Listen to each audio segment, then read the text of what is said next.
My name is Silas Morrow. I'm 37 years old now, but honestly, I'm not so sure anymore. Maybe I'm older, or much, much younger. Time hasn't flowed normally since I stepped into that place. I don't want your sympathy, and I don't care if you believe me or not. All I want is to record everything that happened before I forget, or before the other version of me finds me. It all began after my Aunt Edith passed away. She was a reclusive woman, living alone in an old wooden house on the outskirts of a town called Asheville. I was the only child she ever let inside her home, but she always warned me about the basement. Don't go near the door behind the laundry room, Silas. She said it so many times, in the same exact tone, as if those words alone could unlock something dark. I forgot her warnings as I grew older, but when I read her will, I inherited the house and everything inside it. And for some reason, I can't explain, the little door behind the laundry room was the first thing that came to my mind. I went there after the funeral. The house was abandoned, just as I expected. But something felt wrong. It wasn't just an old empty house. It felt like the house knew me and hated me. The floor creaked beneath every step. The air was thick, like I was breathing the moisture of a grave. And the strangest thing, the kitchen wall clock ticked steadily, but its hands never moved. I stayed the first night there. Nothing happened. On the second night, I heard something dragging in the basement, like someone pulling a heavy object across the floor. I grabbed a flashlight and went down. The basement was exactly as I remembered, narrow, with damp stone walls. But behind the old washing machine, I found something I'd never noticed as a child. A small iron door with a rusty combination lock. The weirdest part? The lock was already open. I wasn't a coward, but something inside me warned this wasn't a place to enter alone. Naturally, I did the opposite. When I opened the door, a staircase descended into darkness. Not to just another basement floor. No, the staircase seemed endless. The further I went down, the dimmer the light behind me became. The air changed, and I swear, at some point I felt myself grow lighter, like my body wasn't fully physical anymore. My footsteps echoed strangely, taking longer to return, as if the space I walked through stretched beyond the laws of physics. At last, I reached the bottom, where a rusted wooden door awaited. It was marked with symbols I'd never seen before, drawings that looked like the nightmares of a trapped child. I opened the door, and there it was. A circular portal, floating mid-air, spinning slowly, its colors shifting constantly, like it was breathing. The air around it whispered. Not my imagination, real whispers, in strange accents, in languages I didn't understand, and one of them was my own voice, my voice whispering for me to enter, so I did. I stepped through the glowing portal, and the air thickened instantly, like plunging into liquid darkness. The world twisted, bent, then silence. A suffocating silence pressed against my chest like a heavy weight. When my vision cleared, I wasn't in the basement anymore. I found myself in the middle of a narrow street, shrouded in fog. The streetlights flickered weakly, struggling to push back the dense mist. The buildings on both sides were old, decayed facades, shattered windows, doors hanging off their hinges. The air smelled of damp wood and something metallic. A cold breeze whispered past me, carrying vague voices. The whispers stung the edges of my mind, forming fleeting images. Twisted faces, frozen in fear, shadows slithering through alleys, and a constant feeling of being watched. I tried to move forward, but the ground beneath me felt wrong. Each step was like sinking into wet cement. My legs trembled, but I kept walking. Then suddenly a figure emerged from the fog, a woman in a torn white dress, her hair wild and tangled, her eyes hollow and dark. She didn't speak, but her presence screamed despair. I wanted to run, but my feet were glued to the ground. She reached out, her fingers trembling like claws, and whispered, in a cracked voice like splintered wood, "You're not supposed to be here." The fog thickened, swallowing her whole. When it cleared, she was gone. I was alone again, but the dread stayed, crawling beneath my skin. Panicked, I turned, hoping to find the portal again. But the street stretched endlessly, twisted and distorted, as if this place wanted to trap me forever. That's when I realized this was only the beginning. Each portal dragged me deeper into the nightmare, a new place with its own horrors. One led me to an abandoned asylum, its walls stained with decades of madness and misery. Echoes of screams lingered in the halls, and fleeting shadows darted just out of sight. The air tasted of rust and forgotten sorrow. Another dropped me into a forest where the trees felt alive, branches reaching like fingers, tugging at my clothes, whispering promises I'd never leave. Each place gnawed away at my sanity. Time lost meaning, days, weeks. I couldn't tell. My reflection in cracked mirrors stared back with eyes that weren't mine. And through it all, the voice that lured me through the portals kept whispering, mocking, warning. "You're changing, Silas. The other version of you is waiting." The fear wasn't just of the places I visited, it was of what I was becoming inside them. I felt a darkness growing beneath my skin, spreading through my veins. The line between me and my shadow blurred. Then, in a terrifying moment, I saw him, the other, in a shattered window. Empty eyes, a twisted grin. I screamed, but no sound came out. I don't know how much longer I can fight, but there's no escape, because these portals aren't just doors, they're traps. Traps set by an ancient, hungry force, and now it wants me.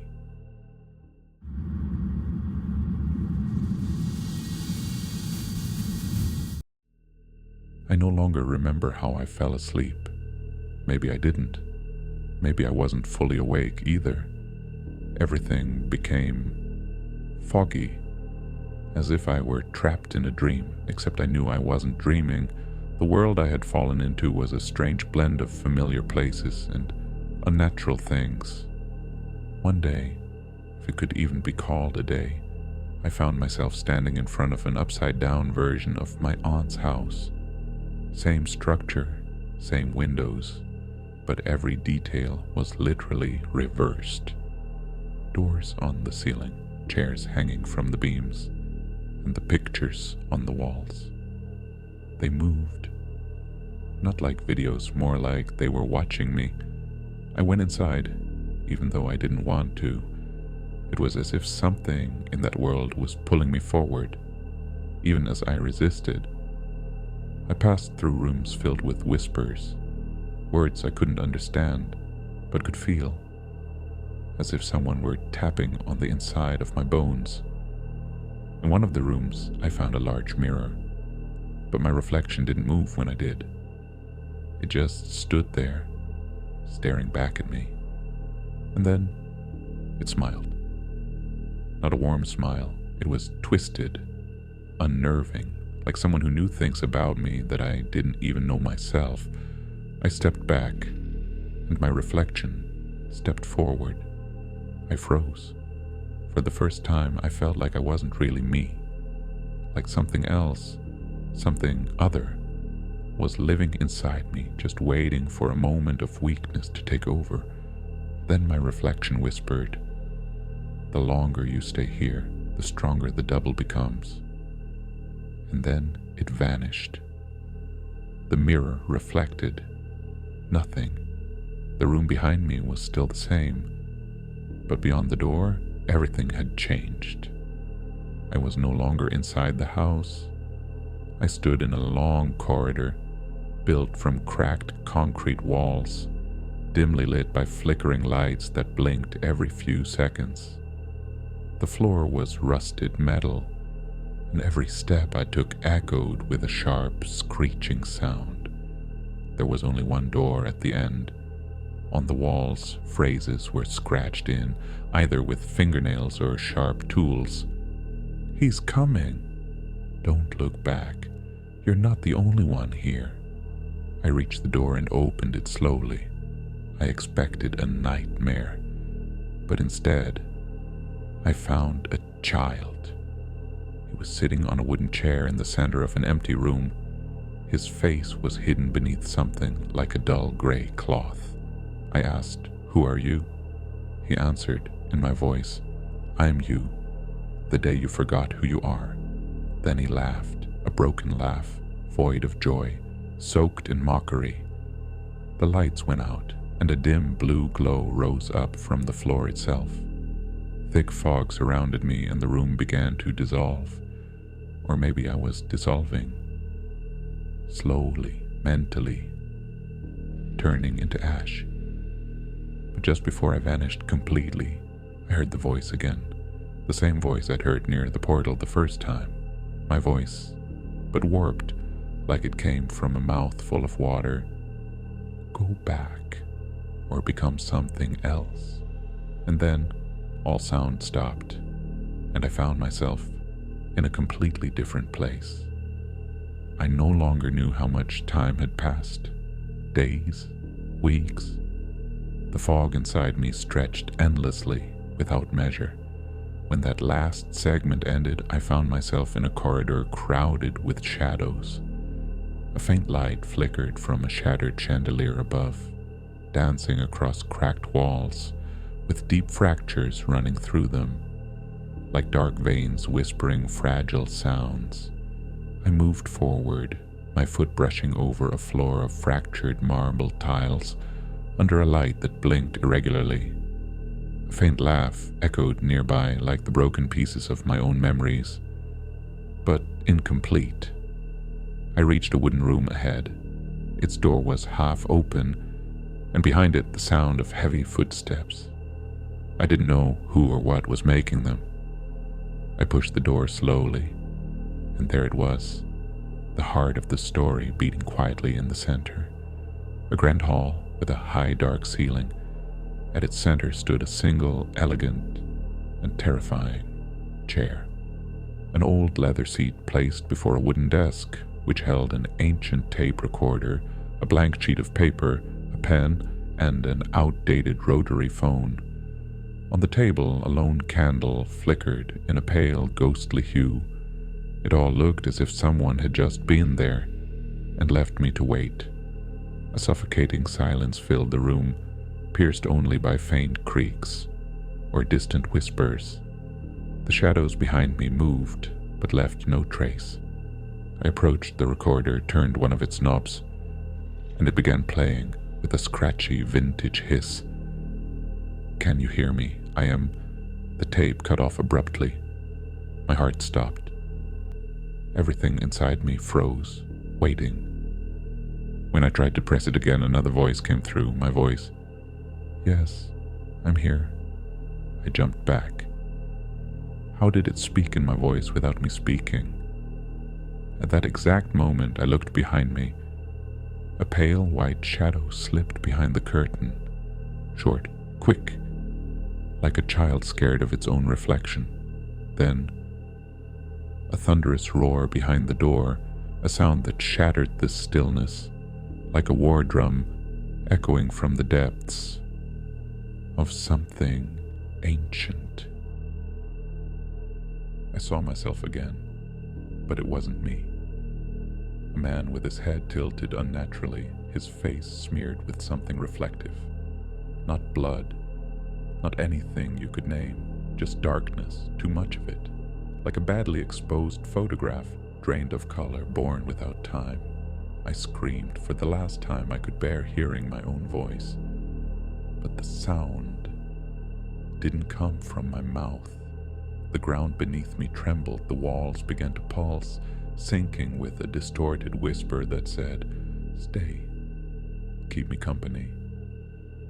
I didn't understand the words. I was stuck, terrified, like a scream without a voice. That's when I realized I never left. I was still inside whatever my steps had created, still trapped inside the psychological grip of those who had hidden here before me.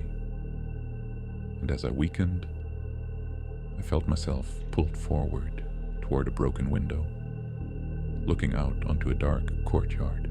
Outside, everything was distorted. Trees stretched high into the sky, their leaves black, burning without fire. The ground turned into a soggy bed of debris, each step accompanied by whispering winds. I cried out hoarsely, "Edith," calling for my aunt's shadow. A voice echoed back, "You left us, Yaya. If you don't leave, they will hollow you." I didn't know what Yaya meant, but I felt the emptiness spreading inside me. Then the tape recorder crackled again. "I came back. Can you see me? Can you see her?" I turned to look behind me again. The room was empty. I had lost all sense of reality. Minutes, hours, years. I didn't know. I no longer felt time. It lost all meaning. But when I closed my eyes and opened them again, she was there. A faint voice echoed from behind the heaviest door in the hall. "To you, Silas." My own recorded scream reverberated through the space. I tried to hear myself, but my head burst with whispers. Whispers that were not human. They said, "Change, inhabit, weaken." I felt a strange weight settle into my body, digging its teeth beneath my skin, reminding me I was no longer myself. Then came the silent hum, like a failing fuse box or a heart pulsing in the dark. The hall stretched open before me, and the walls began to recede, slowly, as if I were trapped inside a chamber of endless reflection. Then it appeared, visually. I looked down. My feet were touching the sides of the ceiling. I was no longer standing before the chair. I was above it. Then I saw myself, sitting, terrified, imprisoned in an overwhelming hallucination. And I felt a coldness from within. Not any ordinary cold, but the kind that happens when a well closes in on itself. I was about to scream, but I hesitated. In my reflection, I saw power, a temptation to surrender. A voice from that reflection whispered, "I am here. I see you unravel." I wanted to run, but the floor was no longer solid. It had become a mirror-like surface, revealing every shadow lurking beneath me. Then I realized the soft flicker on the edge wasn't a candle. It was a tiny eye, suspended in the dark, watching me in silence. It awakened old memories, dust-choked corridors, abandoned warehouses from a child's twisted dream. And when I gripped the sides of the chair, I discovered it wasn't a chair at all, but iron bars, pulling me upward. The chairs turned to slabs, stabbing me with long, cold arms. I had to decide, to resist or to dissolve, as if I had been thrown into the throat of an ancient volcano. I closed my eyes. I fled from the cursed voice into another sound, a sound that